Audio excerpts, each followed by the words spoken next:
The 2003 film, The Last Samurai, is such an emotional story.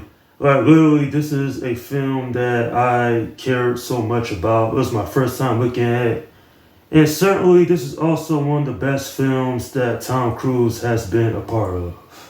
So, taking place in the late 1800s, the film follows an American captain of the 7th Cavalry Regiment, and he learns about the samurai culture and its people after he was initially instructed to destroy the samurai warriors. And from there, it's one of the best movies from the early 2000s. There is so much I loved about this film. The acting, the cinematography, the score from Hans Zimmer, the visuals, and the story is just amazing. Like, really, there are so many entertaining moments in this one that I wasn't even bored at all. Even though this movie is over 2.5 hours long, I honestly didn't feel the runtime because the characters and the story actually makes this one worthwhile in my opinion.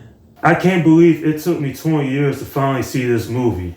I did hear about it over the years, but I always thought it was a martial arts movie with, samurai swords, all that. But this is so much more. It's a heartfelt story that actually gets you invested with these characters. And I literally cried like twice watching this because the whole story is just so powerful. Tom Cruise did such an amazing job playing Nathan. He's this U.S. military captain. He's done some awful things in his past. But when he actually goes into these people's community, he learns about their way of life. He actually starts to care about these people. They're more than just, orders. He cares about the community.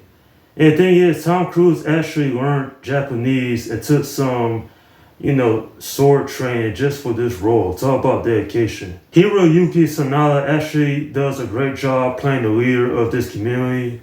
Now, when Nathan first shows up, he clearly doesn't like him. In fact, he outright doesn't trust him, which actually makes sense because Nathan was sent there with orders.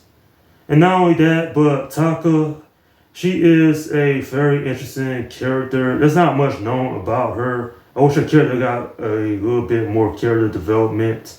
In fact, this is a spoiler warning, but Nathan is actually responsible for the death of her husband. I'm kind of glad they didn't force a relationship between the two, because honestly, that would have ruined the movie for me. Like, there's no time for romance because this community has to fight these opposing enemies. Even though there's no martial arts in this one, this feels like a Japanese movie through and through. The setting, the costumes, the visuals. It makes it so engaging from beginning to end. Honestly though, the real standout is Ken Watanabe. Talk about a remarkable performance. The friendship between him and Nathan is actually really powerful. There's a moment that is so engaging. Like, really, this is a film I can continue to watch for years to come because it's so iconic. When it comes down to it, if you're a fan of Japanese movies or generally like these types of films that have strong stories, then definitely check this one out because it is well worth the time. I'm giving this film an 8 out of 10.